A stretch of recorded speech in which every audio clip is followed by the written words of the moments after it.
This is CBS News Bay Area with Juliette Goodrich. Good evening. Thanks for joining us at 6. Tonight, BART is laying out a worst-case scenario if Bay Area voters don't bail the agency out in November. For the next fiscal year, BART is projecting a budget deficit of $376 million, and that only grows for the following few years. This November, Bay Area voters will weigh in on a potential sales tax hike to limit the damage. BART says if that ballot measure fails, they would have to close up to 15 stations and lay off 1,200 workers in 2027.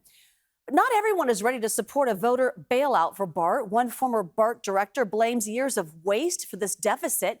Ardal Lin looks at both sides of the bailout debate for BART. Critics of the tax measure call BART's report a scare tactic, while others say it's educational, letting people know how bad things could get if voters don't pay up. BART passengers say closing up to 15 stations would be devastating.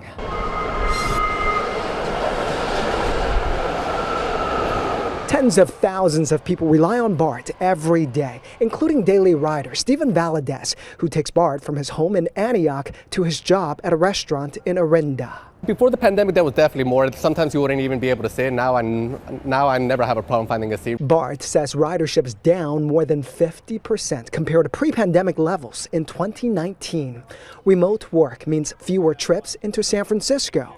BART says it depended on fares to run service more than almost any other transit agency in the world. Many BART riders are back, and that's great, but they're only taking BART a few days a week, and that has had a huge impact on our bottom line. BART spokesperson Alicia Tro says without a voter bailout, they would close 10 stations in January 2027.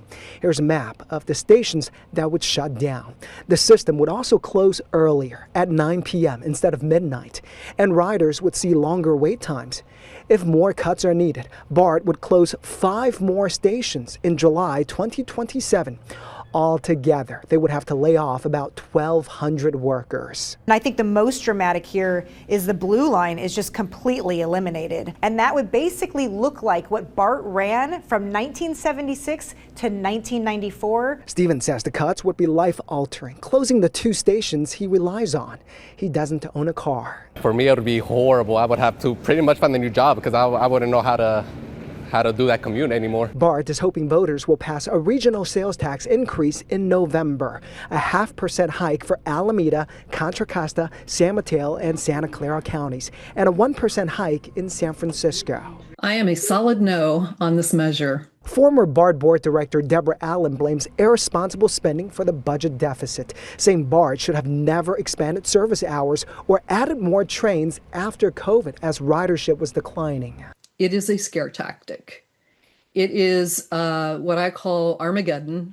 I think to vote yes on this tax measure, you are voting yes on more of the same wasteful, abusive, and even, yes, sometimes there is fraud too. Stephen says he doesn't see much of an option for him when it comes to the tax measure. Whatever we got to do, I'm willing to do it because I cannot risk losing my station here and losing my station at Antioch. Transportation officials say the closures would also affect drivers because it would push more people onto the freeways. The other transit agencies involved in this ballot measure are all facing steep deficits of their own for the next fiscal year. SFMTA's shortfall rivals BART's $307 million. AC Transit is over $73 million. For Caltrain, it's $75 million. Caltrain says without the transit tax, it would close more than a third of its stations and limit service to once per hour. So you may recall last week, Governor Newsom approved a nearly $600 million loan for those agencies, plus BART. That money would help bridge the gap until the ballot measure funding rolls in July of 2027. But that loan is still not enough to cover the short-term deficits. All right, on to a developing story now. In San Bruno, a home erupted in flames after a shooting. This is in the area of Rosewood Drive, just west of Interstate 280. Our chopper, as you can see, was overhead as multiple fire trucks sprayed water from ladders. The smoke could be seen for miles. San Bruno police say they responded to a shooting before the fire, and a victim was taken to the hospital. There's no word on their condition. Officers are working to detain a suspect believed to be in the area, but they say there is no threat to public safety. San Francisco parents have been warned. School is canceled on Monday despite ongoing contract negotiations between the district and teachers union. The district sent the text notification out to parents this afternoon. The two sides are supposed to resume talks tomorrow. They're stuck on raises and health care benefits. The union wants 9% raises over 3 years. The district is offering 6%. The superintendent defended the district's offer. Our proposal puts money directly in the pockets of our educators. We will increase affordability for family health care offerings. The president of the teachers union gave us a statement saying they are disappointed in the district's lack of urgency, adding they will wait until there's a proposal that includes fully funded health care. Meanwhile, parents like Natasha say the whole situation has them frustrated. My child needs structure. He needs stability. He needs his teachers. He needs his friends. The city says it plans to offer free lunches to students who rely on school for meals, and it's having some city-sponsored programs provide care all day on Monday. But the students have to already be enrolled. Meantime, the administrators of the San Francisco have announced a solidarity strike with teachers starting on Monday. So they represent principals and other administrators in the city. A plea deal has been reached now in the killing of Kevin Nishida. He was retired. He was a retired Bay Area police sergeant. In 2021, he was working as a security guard for a TV news crew in Oakland when he was shot and killed. The Alameda County DA says the shooter, LaRon Gilbert, pled guilty to first-degree murder. He's now facing 30 years to life in state prison. 2 other men have agreed to 25-year prison sentences for robbery. Nishida's widow says she feels justice has been served. I'm numb with exhaustion. I've been faithfully in these courtrooms for 4 years, waiting for this day to come. And here it is. The 3 men will be sentenced in April. San Jose police say they've arrested 2 suspects in the city's first homicide of the year. 47-year-old Jose Flores and his brother, 43-year-old John Flores. They're accused of shooting and killing a 17-year-old. Police say the shooting happened Sunday afternoon in a parking lot on Winchester Boulevard. Detectives believe the shooting followed a fight between the teen and the 2 brothers.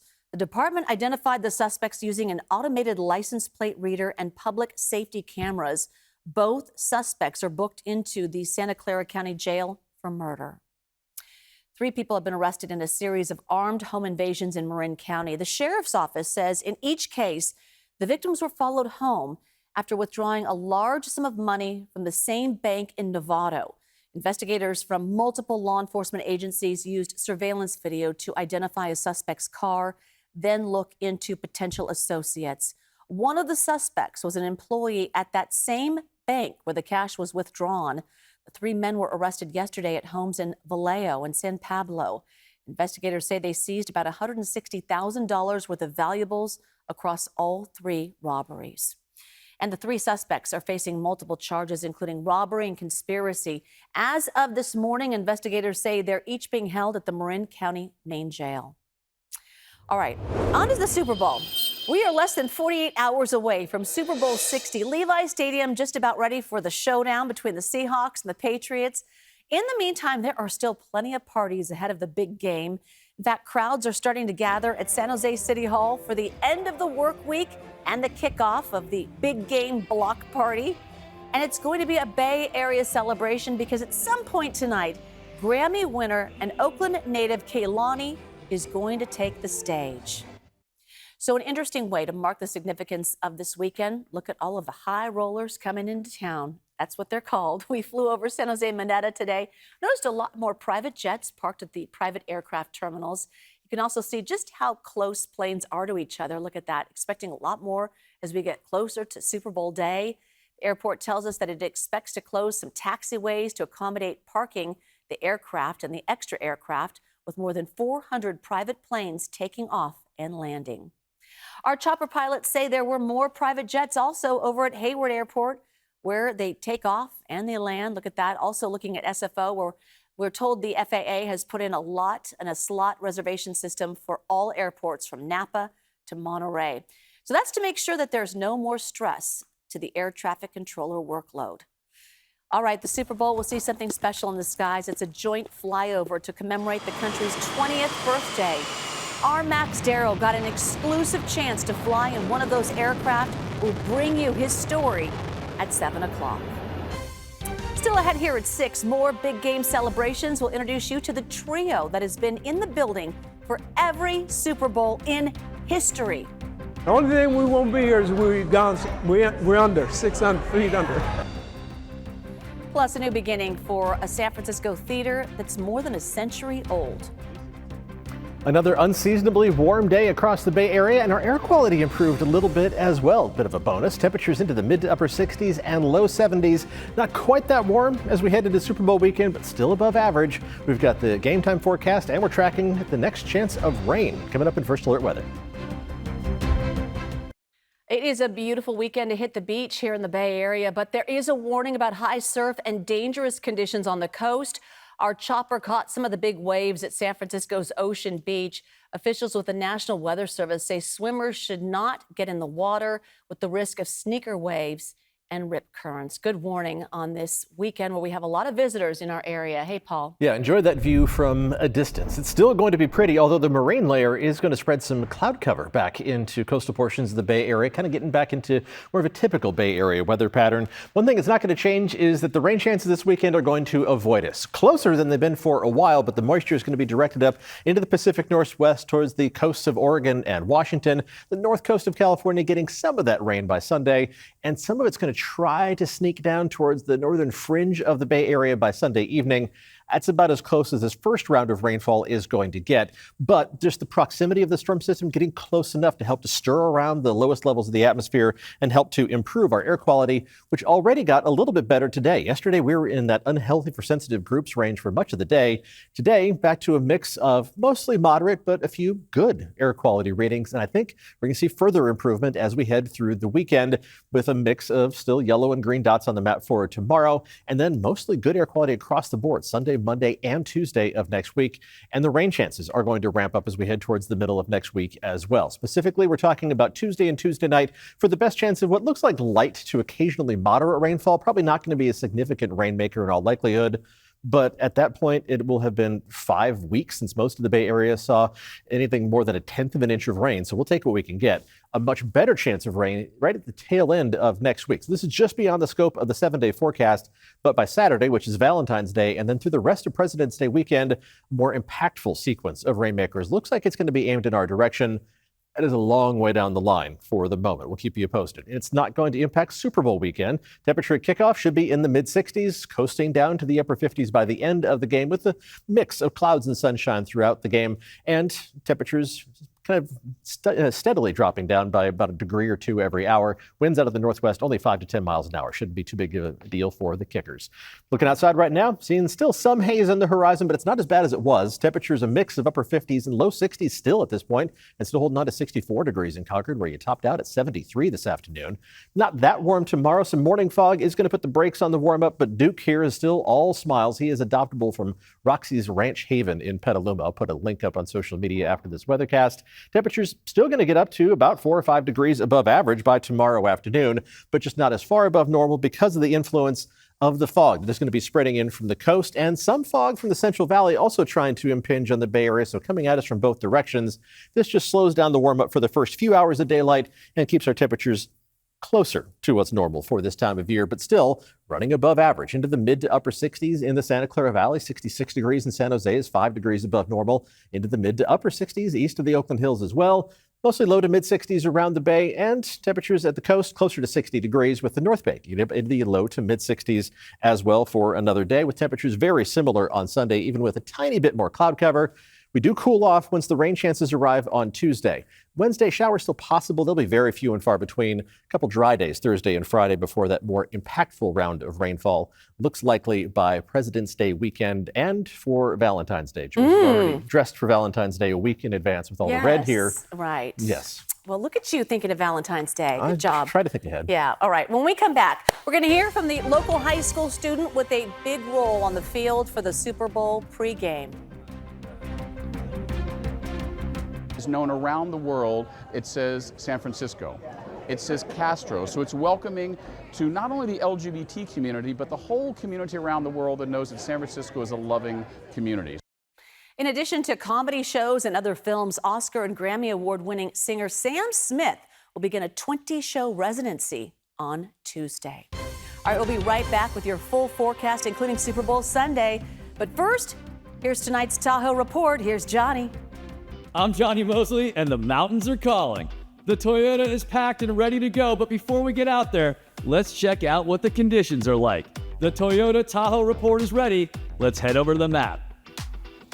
All right, we've got all of the Tahoe Basin resorts laid out on the map, and you know how we put the information on here, the 0, that's showing you we haven't gotten any new snow. The smaller number is showing you what the base is, and while the base has diminished a bit over the past couple of weeks, it is still solid enough that you're going to be able to have a good time. The majority of resorts will have most of their runs open. The only thing I would point out about this weekend is Sunday, second half of the day, we're going to see some of the wind speeds pick up along the ridgetop, so maybe do some planning on that. If you want to ski on some of the higher ridge lines, do it Sunday morning and then stick down to mid-mountain and lower stuff by the afternoon. It won't be that windy at lower elevations. That is your Toyota Tahoe report.